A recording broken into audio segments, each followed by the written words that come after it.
Cricket ক্যারিয়ারে অনেকবারই কঠিন সময়ের মধ্য দিয়ে যেতে হয়েছে সাকিবুল হাসানকে। কখনো আইসিসি থেকে নিষেধাজ্ঞায় পড়েছেন, বিসিবি থেকে শাস্তি পেয়েছেন, কখনো বা খারাপ ফর্ম কিংবা ভক্তদের সঙ্গে ঝামেলায় জড়িয়ে সমালোচিত হতে হয়েছে। তবে এবার যেন সব কিছুকে ছাড়িয়ে গেছে। ছাত্রদের আন্দোলন নিয়ে নীরব থাকায় তীব্র সমালোচনার মুখে পড়েছেন বাংলাদেশ ক্রিকেটার পোস্টার বয়। আওয়ামী সরকারের পতনের পর সংসদ সদস্য পদটিও হারিয়েছেন তিনি। এবার হত্যা মামলার আসামি হয়ে বড্ড বেকায়দায় পড়েছেন বিশ্বসেরা এই অলরাউন্ডার।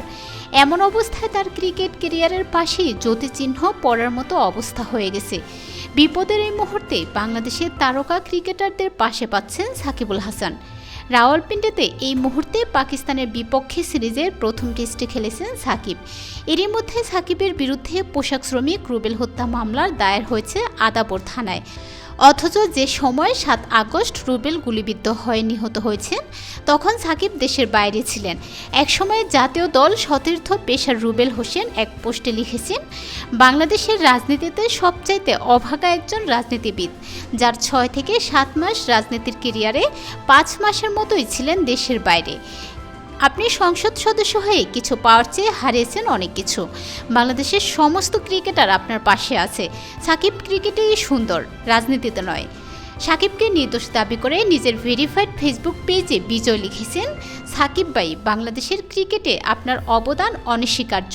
বিশ্ব মানচিত্রে আপনি বাংলাদেশ ক্রিকেটকে অন্য উচ্চতায় নিয়ে গেছেন। আপনার সঙ্গে আমরা সবাই আছি। সাকিবের এমন কঠিন সময়ে সামাজিক মাধ্যমে পোস্ট দিয়েছেন সাব্বির রহমান শরীফুল ইসলামও।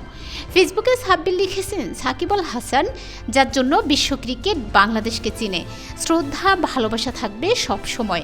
শরীফুল লিখেছেন, সবসময়ই ভালোবাসার আরেক নাম সাকিবুল হাসান আছে, থাকবে। বাংলাদেশ ক্রিকেট বোর্ডের বিসিবি কাছে সাকিবকে নিষিদ্ধ করতে এরই মধ্যে আইনি নোটিশ পাঠানো হয়েছে। এ ব্যাপারে গতকাল মিরপুরে সাংবাদিকদের নবনির্বাচিত সভাপতি ফারুক আহমেদ বলেন, এই অবস্থায় খেলতে বাধা নেই। প্রথম টেস্ট ম্যাচ ৪ দিন শেষ হয়েছে। দ্বিতীয় টেস্ট শুরু ৩০ আগস্ট। তার আগে আমরা চিন্তা করব, বোর্ড সদস্যদের সঙ্গে আলাপ করব।